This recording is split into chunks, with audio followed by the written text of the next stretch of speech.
presentation, and then we can take questions after. Sure. If that's okay? Okay. Good evening. There are several operations of the city, and the two major types include proprietary, which are business enterprise. Those include the enterprise utilities and recreation, and these operate like a business. In the governmental area, those are tax supported, and those include general area and streets.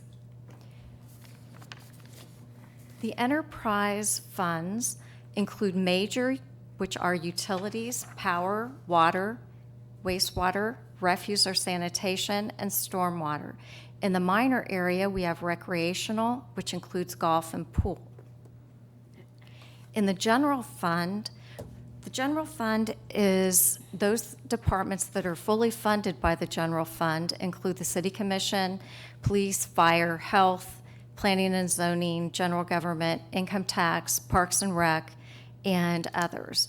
Those that are partially funded by the general fund, and what I mean by that is the city of Piqua does not have two operations in certain areas. They don't have a city manager over just the utilities and then a different CEO over the governmental. So some of the areas such as city building, city manager, engineering, law, finance, purchasing, and human resources, a portion of the expenses for those departments are allocated out into the enterprise area. So it's kind of a shared group of departments. And then the general fund also is able to offer certain transfer support to various areas.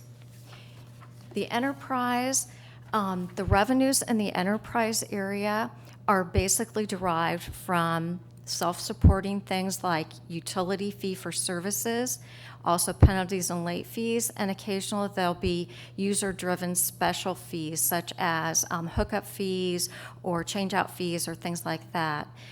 Expenses for this presentation in the enterprise areas include operations and maintenance, labor and benefits, and purchase power. And by far, purchase power is the largest expenditure in the enterprise areas. The general fund revenues are mainly tax supported, and those include income tax, which is the largest area of support, local and state taxes, as well as property taxes. There are some limited fees within certain departments such as health, planning and zoning, and areas like police and fire. The expenditures include equipment or capital, operations and materials, and then labor and benefits. So if we look at 2020 overall, as far as the operations of this city, we spent around $62.2 million. $44.2 million were in the enterprise funds, $4.1 million in street maintenance and street income tax, $12 million in the general fund areas, which included general government, parks, police, fire, health, planning, and plaza, and $1.9 million regarding community planning and development. And to qualify that $9.1 million, that's basically what was received in CARES funding throughout all of the departments.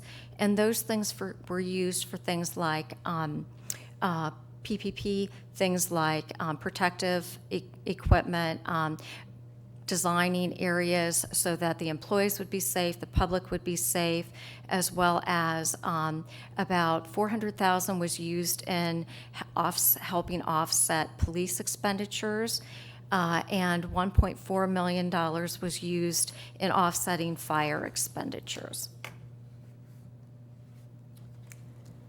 If we, whoops, one too far, sorry. So do we know on $62.2 million in expenses, what was our overall revenue then in comparison? We'll get to that. Okay. Through each individual fund, we go through that. So if we look at the 2020 overview, as you can see, purchase power is the largest at 22.1, or 36% of the overall budget. O&M is 31% at $19.3 million. Labor and benefits is 18.3 at 29, and then non-enterprise capital is about 2.3 million or 4%, and transfers about 200,000. So in taking out the purchase power, to get a little more perspective of what would be O&M, that was 19.3 million or 48%, and then labor and benefits came in just under that at 46%. The annual funding in terms of staffing was for approximately 192 full-time employees. In the utilities area and support of utilities, there were 80. Police had around 40, fire 35, administrative department 17, streets about 14 and a half, and parks and golf about 5.5 full-time. If we go to look more specifically at the enterprise funds, sanitation had revenue of about 2.2 million and expense of 1.9 million. Those expenses were distributed with labor and benefits at about 700,000 or 37%, and O&M of 1.2 million or 63%. If you look at the 5-year revenue and expense between the years of 2016 and 2020, you can see that the revenue increases incrementally and the expense ends up lower in 2016, increments up, especially throughout 18 and 19. And if you remember, 18 and 19 were when we were providing containers throughout the city, sanitary containers. And so you see those go up in those timeframes and then back down in 2020.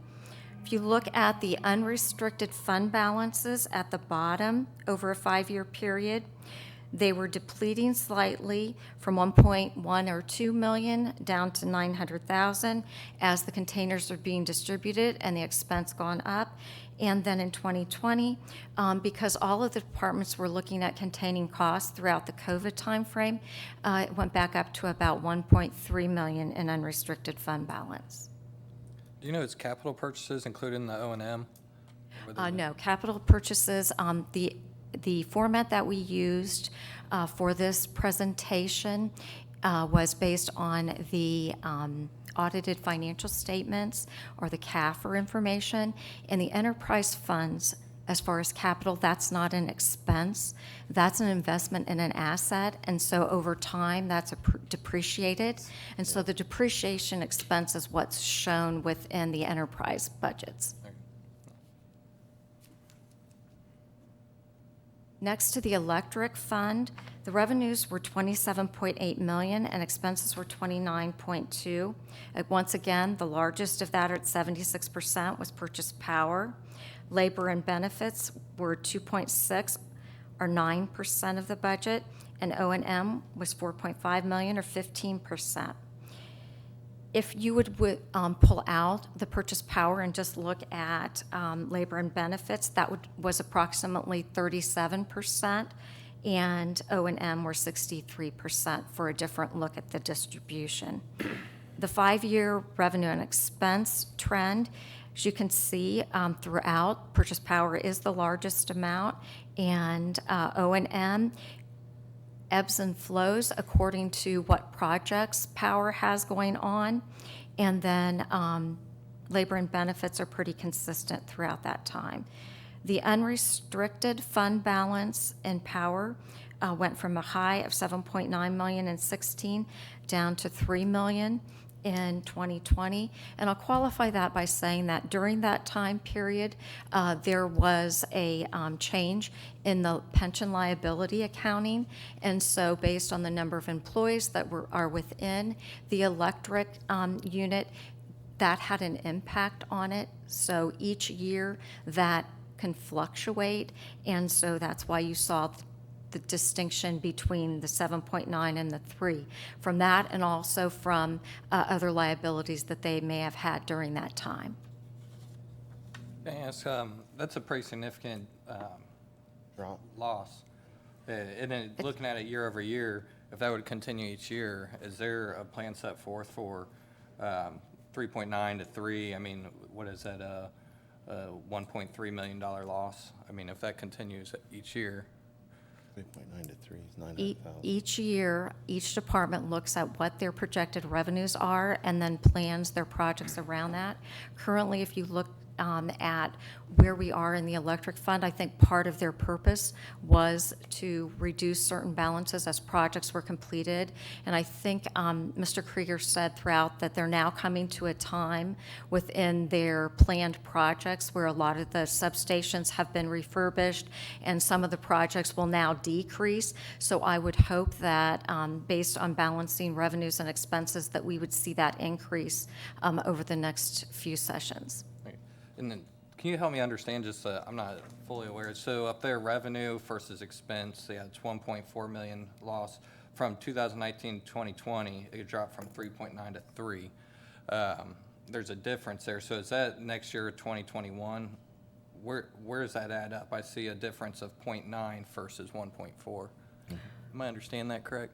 Well, there are two different things that we're looking at. The revenue and expenses are based on certain criteria. The fund balance can change based on other things than just revenue expense. It could be change in assets, change in liabilities, change in which part of their fund balance. All of the fund balances that the departments have or the funds have are more extensive than just the unrestricted. They have restricted fund balances too that will take care of some of those liabilities, but a liability can change from year to year, either increasing or decreasing, which can have an effect on the restricted or unrestricted fund balances. So it's not just the revenue and expense gap. Okay. So how do we allow one of our enterprises, just by looking at the graph here, just so people can get an understanding of this? Because when you look at this, revenue, vice, expense, we're operating in the red because there's not enough revenue there to balance out that budget. So when you look at this from a perspective of somebody sitting out in the audience or somebody that's looking at that, it shows them that we're operating in the red. But as a city commission, we continue to sign off on projects that come out of this budget. Where does that differ? Where is that in part of that restricted fund that is not on here? That may be part of that restricted fund, but you also have to consider that as part of the expense in the area of the enterprise funds is depreciation. And while that's an expense, it's a non-cash item. It's where you expense over time capital projects. So you could have a larger cash balance and be able to approve certain funding levels in the future because of those type of things, because you'll be replacing that asset with another asset that will last longer and be a critical part of your operation. That's not to say that you shouldn't also consider how long those items can replace each other and be cognizant that if you're seeing trends go up in areas while revenue is not stable or where you perhaps haven't had increases for a long period of time, that you also need to consider, are there other areas where costs can be contained, be it labor, benefits, project delays, things like that. So it's kind of a mixture of all of the above, and as departments put their budgets together, they look at those type of things as well as we look at forecasts and cash flows to see if what they're proposing they can do.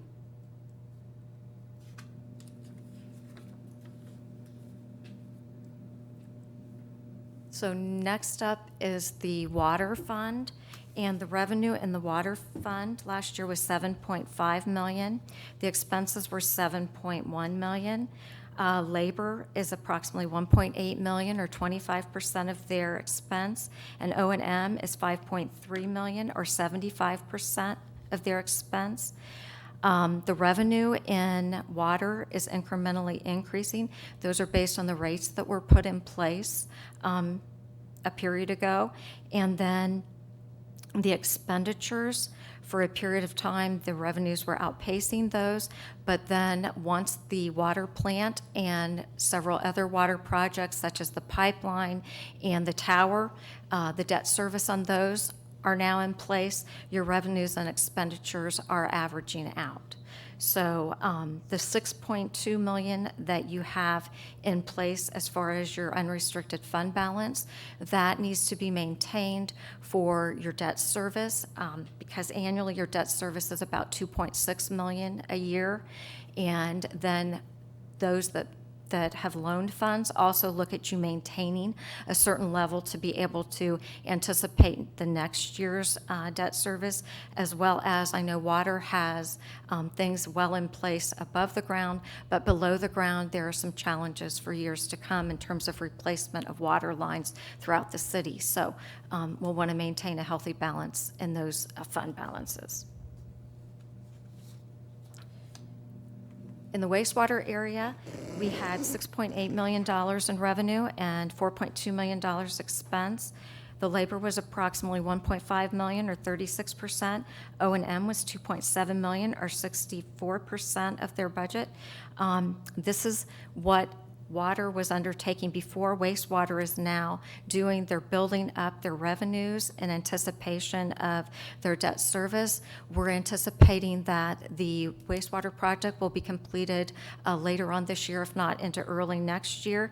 And with that, we'll have about a $2.7 million in debt service. So the balances that you're seeing at the $7.2 million level also are there to maintain the debt service in the future, 1 year ahead, and also be able to pay the debt in the current year. So those are levels that we'd like to maintain, as well as under our wastewater also has some under the ground issues with piping and those type of things that will need to be addressed soon too. On to stormwater, that's the smallest of our utility funds. And in stormwater, the revenue is $1.2 million, expense was $1.1 million. The O&M was 55% at $600,000, labor and benefits 45% at $500,000. And the revenue in the stormwater has been level for the past several years at about 1.1 to 1.2. They are able to do some major projects periodically based on receiving capital and or operating grants. In the years 2017 and 2019, they received a $200,000 to a $340,000 grant. So what you're seeing with their unrestricted fund balances during those grant periods or the year following, you'll see an increase in expenses, and that's using those funds along with the city's funds, leveraging city funds to complete the projects. Okay, so between the water, wastewater, and stormwater, it sounds like a lot of them are connected with each other. You said like the undergrounds all need repair. Is that money pulled from one in particular, or is it through all three? How's that work between three different funds? The city currently has a separate water and wastewater system. So as far as the infrastructure underground, they would each be maintaining their own systems underground. The underground department supports all three. And so when you look at staffing in those areas, they're allocated to all three of those areas. Stormwater is above ground and infiltrates through the storm system. Thanks. So in regards to just say the water fund, wastewater, and stormwater, the rate increases that happened, I want to say we just finished up the last rate increase. Yes. With that increase, are we going to be able to sustain these numbers that we're looking at for the unrestricted fund balance that we're talking about? Or are we going to be seeing these enterprises come back to us and saying, hey, we need to possibly do another rate increase? There's the potential that will happen. Right now, we're projecting that maybe a year or two we'll be able to sustain these balances, but then after that, we'll have to look at what projects and the priority of the projects. Both water and wastewater are controlled or regulated by the EPA. So a lot of that depends on what requirements they have of the city and those operations.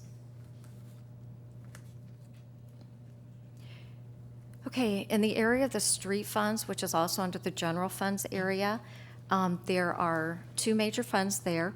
The Street 103 Fund, which is the street levy fund for street construction. The revenues for 2020 were $2.6 million, and the expenditures were $1.8 million. The O&M was approximately $1 million, or 56% of the budget, and the capital was $800,000, or 44%. The 5-year revenue and expense summary, the majority of the revenue comes from income tax, and then we leverage those income tax dollars to acquire through generally a competitive process, both federal and state grants. And as you can see, that fluctuates from a mere 100,000 on up to, in 2020, over $1 million in a capital grant. Those fund balances that you see from $3 million to $5.1 million, they fluctuate according to what project is in place and the amount of city dollars that have to be leveraged or matched to those federal and state dollars. And as we build that fund up, it's typically for future projects, because that fund typically is out a 3 or 5 year period in which we have to apply for the funds and then determine that if we are awarded them, that we will commit the city funds to those endeavors.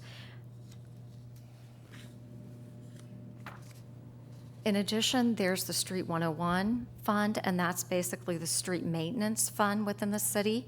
And the revenues there are $3.2 million, and expenditures were $2.3 million. As with other funds, we were hoping to spend more in those areas, but because, at least in 2020, but because of COVID, we had to tap down some of the projects, and they are currently under consideration for next year's budget. The labor and benefits in that fund at $1.1 million, or 48% of the expenditures. O&M was 0.8 at 35%, and capital was about $400,000, and that was at 17%. The revenues in the street come from basically income tax, and then also from state tax, and that includes the licensing, and then a state-funded from their various taxes that the state collects. The fund balance and the restricted fund balance, it ranged from $2.8 million throughout that 5-year period and ended last year at $3.8. And once again, we were anticipating it to be more in line with about the 2.8, but we're unable to complete some of the projects. In our recreation funds under the general fund area, we have the Parks Fund, and the revenue there was about $400,000. And then we transferred $50,000, and then the expenditures were about $600,000, and they were equally split between labor and benefits and O&M. And as you can see, they range, if you look at the 5-year revenue and expense area, they range from the income tax being relatively level, and then the capital and projects are dependent on what's available or what's requested by the department and approved by the commission in terms of the transfer.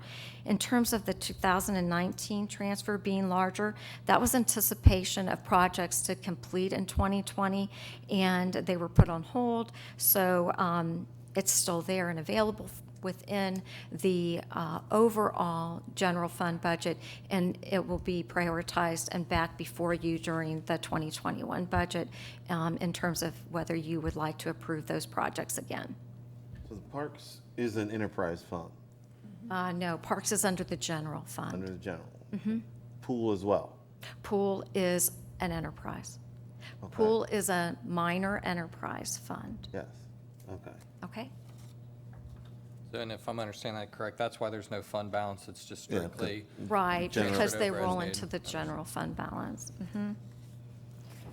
And then the golf fund, the revenue was $580,000, which was about $100,000 more than in the previous 2019 year. We transferred $150,000 in anticipation of some capital or equipment purchases, and the expense was $700,000. It was split, $250,000 were labor and benefits, or 36%, and $450,000 were O&M.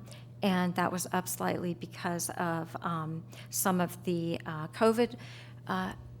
The anticipation wasn't that the golf would be able to do 100 more thousand, but because of COVID and the ability for golfers to be outside and anticipate that, we had some more expenses because we had to do some COVID-related type things, but fortunately it was one of the things, and we're also fortunately seeing some of that returning. We've had a good spring so far, and we've had an increase in the number of golfers that have done memberships in certain areas, and we have a younger group of golfers that are golfing, so we're hoping that that will continue. So is that, when you talked about how to put in practices in place for COVID and restrictions, originally you said under the community planning development, that kind of came out of that CARES Act, there's about $100,000 that went to PPE type things. Is that what you're talking about there, some of those extra expenses? Some of those type of things, some of the ways in which they played, like there may not have been flags in the holes, some of the outings had to be redistributed as far as times, so they were unable to use the course as frequently. We had to extend, the tee times, those type of things. So there were more labor-intense type things, so that's why some of our labor went up during those times. And then did you explain, I kind of misheard on there, so it looks like we transferred over $150,000, which would have been an extra $30,000 compared to expenses. What was that used for? It was used for some of the capital. We purchased some capital. Okay, And but also that- to offset the golf cart. All right, and then the capital don't show on here? Right. Okay, next up is the general fund areas. And let's, first go through some of the major general fund revenues. And this shows that by far municipal income tax is our largest general fund revenue. And if you look at it from the right side to the left, in 2016, why you kind of saw an uptick during that time was 2015 was the first year in which we went from 1.75 to the current 2% rate. And because some of the employers and some of the withholders didn't click in to making that jump as quickly, we saw some more people that were actually paying their 15 taxes in 16 when they filed their return. So that's why you see a slight drop in about 6.41% in 17, then it kind of levels off and increases incrementally at between 2 and 2.8% throughout 18, 19, and 20. The property taxes that we receive throughout the general fund areas are about 1.2 to 1.4 a year, and then the local government funds, which used to be in the area of $1 million or slightly over $1 million, have dropped to the $400,000 to $500,000 level. So from 16, we had revenues in the primary areas of about 13 million, and as you can see, it dropped down throughout 17, 18, and 19, and was back up in 2020 to about a 13.2 million level. The general fund areas had overall revenue of 14.2 million and expenses of 12 million. The largest of that area was police at 4.7 million or 39%, fire at 4 million or 33%, general admin at 1.4 million or 12%, then general government 400,000 at 3%, health at 500,000 at 4%, parks about 600,000 at 5%, plaza 2% at 200,000, and non-safety transfers of 200,000. The unrestricted 5-year fund balance ranged from a low of 5.4 million, and then we gained ground last year at 8.2 million. And basically, the 8.2 million gain, the majority of that was the CARES Act and the COVID relief that was received by various departments, including not only police and fire, but also health and some of the other areas. The fire department being one of the primary. Good. Sorry, real I'm quick. sorry. So you said a lot of the money comes for the increase in the unrestricted funds from the CARES Act, but we also talked about that money being applied to police and fire, correct? Right, and how Is that. that for salary? It was for salary and benefits, but what that does is the amount that you're seeing in terms of the 4.7 million and the 4 million in fire above, that doesn't include the COVID funds. In other words, the COVID funds were a reimbursable amount, so we were able to reduce both police and fire's budget by the 400,000 to police and the 1.4 million to fire. And so because it didn't have to be supported by the general fund, we didn't have to use general fund revenues for that. That's why you saw the increase. The expenses in the general fund area were originally proposed to be about $4 to $5 million more. And because we, of course, didn't receive the fire engine or fire ladder truck, that was $2 million, and then we were able to reduce both police and fire budgets, as well as the majority of the health department budget was reduced, and so we were able to increase our general fund area budget to use in future periods. But that could be used for other things besides police and fire than the general fund, right? The general fund budget supports all of the above in the next budget period. So do we have, we were able to reduce their budgets, put that money into the general fund. Do we have the total expenses or what that total reduction was? Is that 400 and the? Right. The 400,000 to the police area, the fire was 1.4 million. And then I don't have off the top of my head what each of the department reductions were, not being funded through COVID, but just reducing their overall budgets.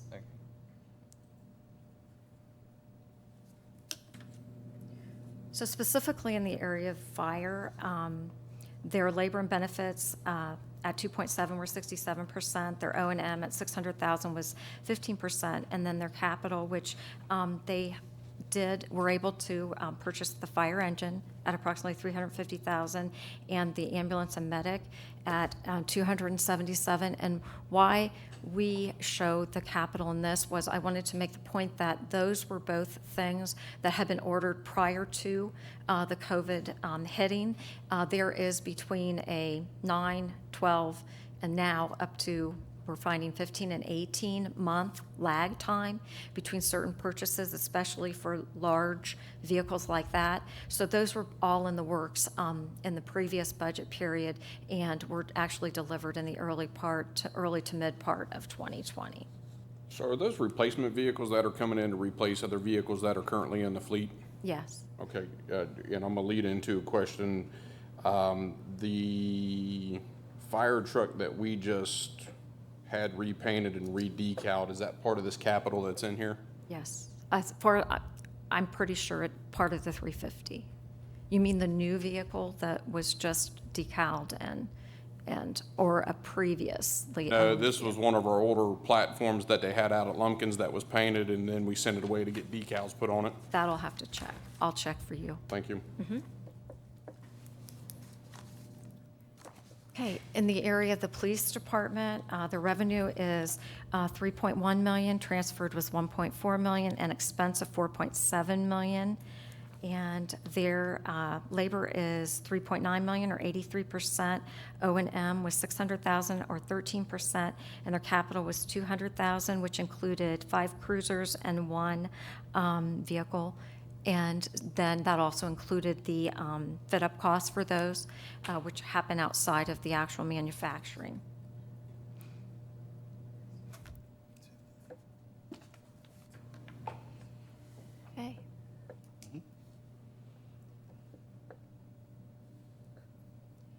And whoops, Yeah, go back. sorry. Just overall, the 2020 positives, we listed the economic and community support through the CARES Act.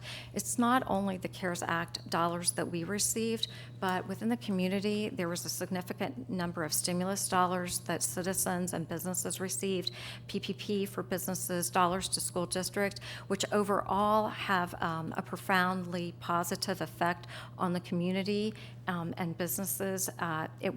They were able to stabilize some of their workforce, keeping individuals that perhaps would have previously had to be laid off, which then allows for a more healthy and robust economy all throughout the city.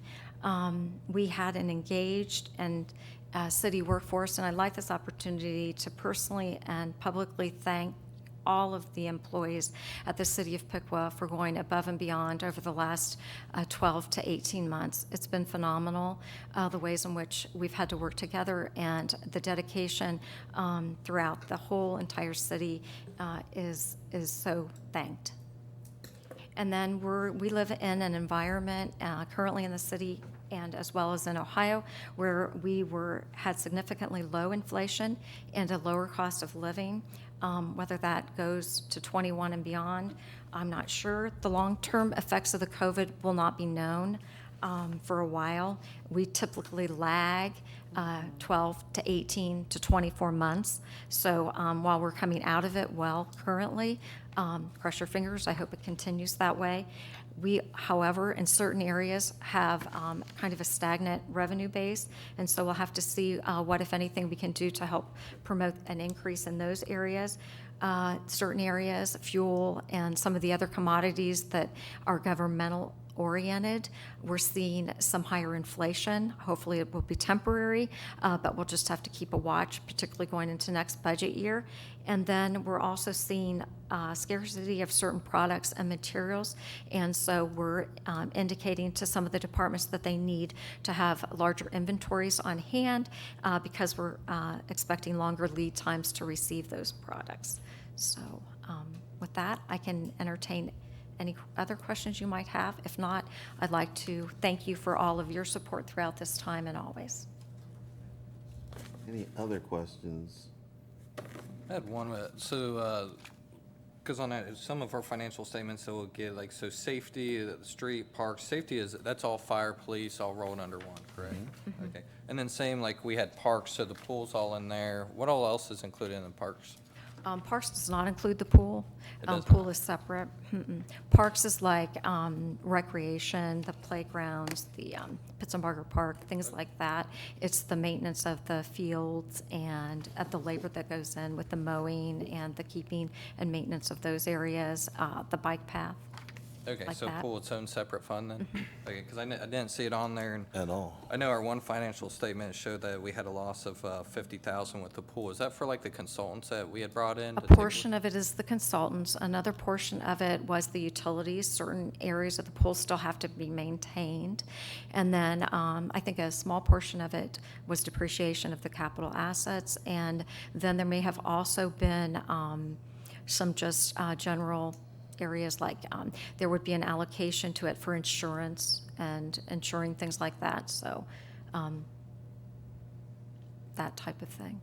So general fund wise, like looking at the golf course, and I'll probably be the unpopular one because I don't play golf, so I'm trying to get an understanding of it, where we have a lagging park system that a majority of our families can benefit from on a day-to-day basis, where I would say a majority can't benefit from the golf course, whether they don't play or can't afford to play. Why do we have historically over the past 5 years, 4 years, have a tremendous amount of general fund transfers that go there when, you know, for me personally, and I guess it's kind of a personal thing, that I would like to see more of those general fund transfers be going to our parks to better them park areas where we're going to make a bigger impact. So, and I know that's kind of a broad question, but why do we focus so much of the general fund transfer out to the golf course? In part, in the previous years, there was an obligation that the transfer needed to be made because of the debt service on the course. It was expanded several years ago in the 1990s from a 9-hole course to a 18-hole course. And during that time when that obligation was undertaken, it was under a geo bonding. And so the commission had an obligation each year to meet that obligation. When did debt service end on that, though? The debt service ended in 18 or early 19. And so for a large period of time, because of that, there was delayed capital. We didn't put, where a mower useful life may be 5 to 7 years. I mean, we were stretching it 10, 12, 15 years. And so what we're doing right now is somewhat playing catch up with some of the capital, and that's the majority of what the transfer goes towards. Okay, thank you. Okay. And then I think this last year, we had 150,000 in transfer, and you said there was an extra 30 on there towards capital. So is there also a part of that, that 150, is that additional? Like, do we know how much capital we spent for the golf fund this past year? I don't know that off the top. I can get that information to you. I appreciate that, thank you. Sure.